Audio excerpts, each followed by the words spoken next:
সুফিইজম মানুষকে সেই জায়গাটা শিক্ষা দেয় যেই জায়গাটা আপনাকে চরিত্রবান বানায়। আপনি যখন একজন সুফির কাছে যান, তিনি আপনাকে সাধনার শিক্ষা দেয়, মানুষকে আলোকিত করার শিক্ষা দিয়েছেন। বড় পীর আব্দুল কাদের জিলানী, খাজা মাইনুদ্দিন চিশতি, বাহাউদ্দিন নকশবন্দি, মুজাদ্দেদ আলফে সানি রাহমাতুল্লাহ আলাইহি থেকে শুরু করে বাংলাদেশের সারা বিশ্বে যত আউলিয়ায়ে কেরাম গণ এসেছেন, তারা প্রত্যেকেই ধ্যান সাধনা মোরাকাবার মাধ্যমে নিজেকে চরিত্রবান বানিয়ে পাপ থেকে দূরে থাকার বিদ্যা আমাদেরকে শিক্ষা দিয়েছেন। সেই শিক্ষায় শিক্ষিত হয়েই আমরা মানুষকে আলোকিত করেছি। বিশ্বের প্রায় ৪০টি দেশের সহস্রাধিক মানুষের অংশগ্রহণে যুক্তরাজ্যের রাজধানী লন্ডনে অনুষ্ঠিত হয়েছে গ্লোবাল আশিকে রাসূল সাল্লাল্লাহু আলাইহি ওয়াসাল্লাম কনফারেন্স ২০২৬।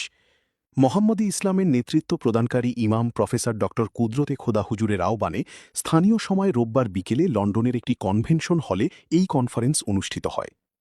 সুফিবাদ এবং আল্লাহর প্রেমের মাধ্যমে আত্মিক জাগরণের বার্তা নিয়ে আয়োজিত এই অনুষ্ঠানে বিশ্বব্যাপী মোহাম্মদী ইসলামের শিক্ষা ও এর কার্যক্রম নিয়ে বিভিন্ন দেশের সুফি প্রতিনিধিরা বক্তব্য দেন। কনফারেন্সের মূল বক্তব্যে ইমাম কুদরতে খোদা বলেন, আজকের সমাজ হেরা গুহার সেই জ্ঞানকে ভুলে গেছে। ইসলাম রয়ে গেছে, কিন্তু আত্মশুদ্ধির সাধনা হারিয়ে গেছে।